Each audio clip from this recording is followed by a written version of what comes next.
আসসালামু আলাইকুম। BD RAM যেটি কিনা র্যামের জন্য একটা ভোল্টেজ পাওয়ার আইসি থেকে আউটপুট হয়, আবার ঠিক একইভাবে পিএমআইসি এক্সটার্নাল EN1 যে ভোল্টেজটা কিনা পাওয়ার আইসি থেকে আউটপুট হয়। এই দুইটি লাইনের কাজ কি এবং কোন লাইনটি কখন ইউজ করা হয় তা যদি আপনার জানা না থাকে তাহলে এখনই আমাদের সাথে ঝাঁপিয়ে পড়েন আমাদের এই ভিডিওতে। আজকে আমরা খুবই গুরুত্বপূর্ণ দুইটা লাইন নিয়ে আলোচনা করব। এর মধ্যে একটা লাইন হচ্ছে বিডি র্যাম এবং আরেকটা লাইন হচ্ছে গিয়ে এক্সটার্নাল পিএমআইসি EN1। এই দুইটা লাইন হচ্ছে গিয়ে তখন আপনার যা সমস্যার সৃষ্টি হবে যখন দেখবেন বিডি র্যাম আছে, এই এক্সটার্নাল পিএমআইসি EN1 লাইনটা নাই। আবার মাঝে মাঝে দেখবেন এই এক্সটার্নাল পিএমআইসি EN1 আছে, বিডি র্যাম লাইনটা নাই। তো এই দুইটা লাইনের ভিতরে কখন কোন লাইন থাকবে, কখন কোন লাইন থাকবে না, কোন লাইনের কি কাজ, এই ধরনের ইম্পর্টেন্ট বিষয়গুলো আজকে আমরা এই ভিডিওতে তুলে ধরার চেষ্টা করব। তো এখানে দেখেন একটা ব্লক ডায়াগ্রাম এঁকে নিয়েছি যাতে করে আপনাদের বুঝাতে সহজ হয়। এটা হচ্ছে পিএমআইসি, এটা হচ্ছে সিপিইউ, এটা হচ্ছে র্যাম, আর এখানে দেখতেছেন চার্জিং এসি, আর এটা হচ্ছে এক্সটার্নাল বাক সার্কিট। প্রথমে আমরা বিডি র্যাম নিয়ে আলোচনা করি। বিডি র্যাম 0.6 ভোল্টেজ, এই ভোল্টেজটা ডাইরেক্ট আপনাদের সিপিইউ যাবে এবং হচ্ছে গিয়ে র্যামও যাবে। র্যামে গিয়ে এই ভোল্টেজটা এই একটা ভোল্টেজ দুটো ভোল্টেজ কাজ করবে। বিডিডি কিউ 0.6 ভোল্টেজ এবং বিডিডি 2 1.2 ভোল্টেজ। এখান থেকে যদি একটা ভোল্টেজ মিস হয় তাহলে কিন্তু আপনারা একটা থেকে আরেকটা জাম্পার করে দিলে আপনাদের সমস্যাটা সমাধান হয়ে যাবে। যখন আপনাদের বিডি র্যাম 0.6 ভোল্টেজ এই র্যামে যাবে তখন কিন্তু এই বিডিডি কিউ অথবা বিডিডি 2 লেখা থাকবে না, আবার লেখা থাকতেও পারে। এখানে লেখা থাকবে বিডিডি র্যাম, ডাইরেক্ট এই লেখাটি এখানে লেখা থাকবে বিডিডি র্যাম, কিন্তু আমি বিডিডি কিউ লেখা আপনারা যাতে করে সহজে বুঝতে পারেন। যদি আপনাদের এই বিডি র্যাম 0.6 ভোল্টেজটা থাকে তখন আপনাদের এটা এনসি আকার থাকবে অথবা এই লাইনের কোনো কাজ থাকবে না। আবার যখন এই যে এক্সটার্নাল পিএমআইসি EN1 থাকবে তখন এই বিডি র্যাম 0.6 ভোল্টেজটা থাকবে না, এটাও হয়তো এনসি আকার থাকবে, নয়তো একটা ক্যাপাসিটরের মাধ্যমে শুধু আউটপুট করা হবে। এখন হচ্ছে কি আমরা দেখি এক্সটার্নাল পিএমআইসি EN1 এর কাজ কি। এই ভোল্টেজটা হচ্ছে গিয়া একটা ইনেবল ভোল্টেজ, এই ভোল্টেজটা পাওয়ার আইসি থেকে আউটপুট হবে, আউটপুট হয়ে একটা বাক সার্কিটে যাবে। এই আইসির নাম হচ্ছে গিয়া এক্সটার্নাল বাক LPDDR4 BDD2, মানে হচ্ছে এটা BDD2 ভোল্টেজ আউটপুট করবে, আর এটা হচ্ছে কি এক্সটার্নাল বাক LPDDR4X BDDQ, তার মানে হচ্ছে কি এটা BDDQ ভোল্টেজ আউটপুট করবে। এই দুইটা আইসিতে এই EN1 ভোল্টেজটা ইনপুট হবে এবং এই দুইটা আইসির ইনপুট ভোল্টেজ হচ্ছে কি বি সিস্টেম, যেটা কিনা BSYS ভোল্টেজ, অর্থাৎ এখানে BSYS ভোল্টেজ রিকোয়ার ভোল্টেজ এবং ইনেবল ভোল্টেজ হচ্ছে কি এই এক্সটার্নাল PMIC EN1।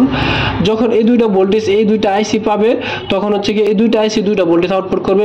একটা আইসি আউটপুট করবে BDD2 1.2 ভোল্টেজ এবং আরেকটা আইসি আউটপুট করবে BDDQ 0.6 ভোল্টেজ। এই দুইটা ভোল্টেজই আবার দুটোই সিপিইউ তে যাবে। তো মূল বিষয় হচ্ছে গিয়া এই বিডি র্যাম 0.6 থাকলে আপনাদের এই এক্সটার্নাল পিএমআইসি EN1 থাকবে না অথবা কোনো কাজে আসবে না, কাজ করবে না। এক্সটার্নাল পিএমআইসি EN1 থাকলে এই বিডি র্যাম 0.6 ভোল্টেজ থাকবে না অথবা কোনো কাজে আসবে না।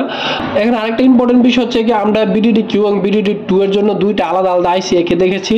মাঝে মাঝে আপনার এরকম হতে পারে এই দুইটা ভোল্টেজের জন্য একটা আইসি ইউজ করা হয়েছে, এই একটা আইসি থেকে এই দুইটা ভোল্টেজ আউটপুট হবে। এই লাইনগুলো আবার আপনাদেরকে বিটম্যাপের সাহায্যে বোঝানোর চেষ্টা করব। প্রথমে আমরা বিডি র্যাম ভোল্টেজটা বোঝার চেষ্টা করব। এখানে আমরা সার্চ করব বিডি র্যাম, সার্চ করে ইন্টার চাপ দেব, তাহলে দেখেন এই যে দেখেন বিডি র্যাম পিএমআই ওয়ার্ডসে আমরা বিডি র্যাম পিএমআই সিলেক্ট করব। সিলেক্ট করে হচ্ছে ডাইরেক্ট পাওয়ার আইসিতে চলে যাব। এখানে দেখেন পাওয়ার আইসিতে এই 17 থেকে বিডি র্যাম ভোল্টেজটা আউটপুট হয়েছে। তো আমরা বিটম্যাপে চলে যাব। বিটম্যাপে চলে গিয়ে এখানে দেখেন যে এই 17 সিলেক্ট করা আছে, এই যে হচ্ছে এই যে বিডি র্যাম পিএমও। তো আমরা এখন এখানে দেখবো এই ভোল্টেজটা কোথায় যায়। দেখবেন এই ভোল্টেজ হচ্ছে কি আমরা সিপিইউ তে যাওয়ার পর দেন হচ্ছে গিয়ে র্যামে গেছে, র্যাম এবং রোমে গেছে বিডি র্যাম। তো এখানে দেখেন যতগুলো আইসিতে গেছে এই র্যামে আসে কিন্তু এই ভোল্টেজটা BDDQ এবং BDD2 হওয়ার কথা ছিল। দেখেন সবগুলো বলে দেখেন বিডি র্যাম পিএমও লেখা, এই যে দেখেন বিডি র্যাম পিএমও লেখা, বিডি র্যাম পিএমও প্রত্যেকটা বলে কিন্তু BD RAM PMO. BD RAM Q অথবা বিডি র্যাম 2 কোনো জায়গায় লেখানো নাই, কারণ এই বিডি র্যাম ভোল্টেজটি ডাইরেক্ট এখানে আসছে। তো এখানে আলাদা করে তারা BDDQ অথবা BDD2 উল্লেখ করে নাই, কিন্তু আমরা যদি এটা স্কিমেটিকে দেখি তাহলে দেখবেন ওইখানে আবার উল্লেখ করা আছে বিডি র্যাম কিউ এবং বিডি র্যাম 2।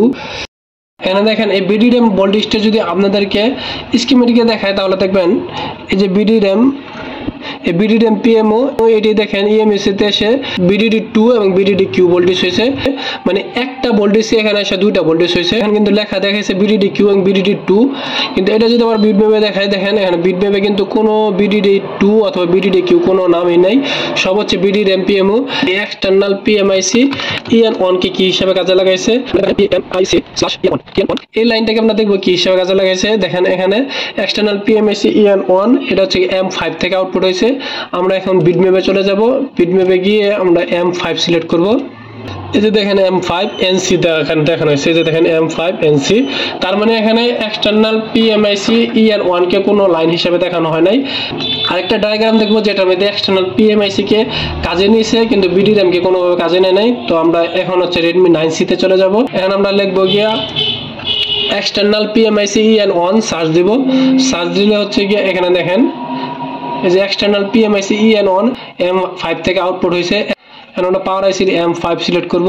এখানে দেখেন এই যে M5 এক্সটার্নাল PMIC EN1, দেখেন আগে আমরা যেটা দেখেছি ওখানে কিন্তু NC ছিল, এখন আমরা এটা সিলেক্ট করব। এই ভোল্টেজটি ডাইরেক্ট দুইটা আইসিতে গেছে যেরকম আমরা ডায়াগ্রামে দেখাইছিলাম, এবং দুইটা আইসিতে হচ্ছে গিয়ে আপনাদের বি সিস্টেম ভোল্টেজ ইনপুট হিসেবে নেওয়া হয়েছে। আর এটা তো যদি আপনাদের দেখাই, এই যে দেখেন BSOS, দুইটা আইসিতে ইনপুট ভোল্টেজ হচ্ছে গিয়ে BSOS ভোল্টেজ এবং ইনেবল ভোল্টেজ হচ্ছে গিয়ে এক্সটার্নাল PMIC EN1। এই দুইটা আইসি দুইটা ভোল্টেজ আউটপুট করবে। এই আইসিটা দেখেন VDD-Q ভোল্টেজ আউটপুট করবে। এখানে দেখেন EMUC গেছে, EMUC তে যাওয়ার পর আবার CPU তে গেছে এই ভোল্টেজটা। তারপর হচ্ছে এই পাশে কিছু ক্যাপাসিটর এবং রেজিস্টরে গেছে। তো আমরা এখানে দেখলাম VDD-Q। এখন আবার এই আইসিটা দেখি, এই আইসিটা দেখেন EMI VDD-2 ভোল্টেজ আউটপুট করছে। এই VDD-2 ভোল্টেজটা ঠিক একইভাবে EMUC তে গিয়ে যাওয়ার পর তারপর হচ্ছে CPU তে গেছে, যেরকমটা আমরা ব্লক ডায়াগ্রামে দেখেছি। এখন আমরা এই Redmi 9C তে দেখবো যে BDRAM ভোল্টেজটা কি হিসাবে নিছে। তো আমরা স্কিমেটিকে চলে আসবো, চলে এসে আমরা এখানে লিখবো BDRAM। এখানে দেখেন BDRAM H17 থেকে আউটপুট হয়েছে। তো আমরা BDRAM H17 সিলেক্ট করব। এই দেখেন H17 BDRAM H17, এখন কিন্তু BDRAM H17 আছে। এখানে দেখেন শুধুমাত্র একটা ক্যাপাসিটরের মাধ্যমে আউটপুট করা হয়েছে, এই লাইনটা কোথাও যায় না। তো আজকে আমরা এই ভিডিওর মাধ্যমে দুটো ইম্পর্টেন্ট বিষয় তুলে ধরার চেষ্টা করলাম। এক হচ্ছে BDRAM ভোল্টেজকে যদি কাজে লাগানো হয় এক্সটার্নাল PMIC লাইনকে কাজে লাগাবে না, এবং হচ্ছে এক্সটার্নাল PMIC লাইনকে যদি কাজে লাগানো হয় তাহলে BDRAM লাইনকে কোনো কাজে লাগানো হবে না। আরেকটা বিষয় হচ্ছে গিয়ে BDRAM ভোল্টেজটি EMUC তে গিয়ে দুইটা ভোল্টেজে কাজ করবে, VDD-Q এবং VDD-2 নামে যে দুইটা লাইন, এই দুইটা লাইনে কাজ করবে। BDRAM একটা লাইন থেকে দুইটা কাজ করবে।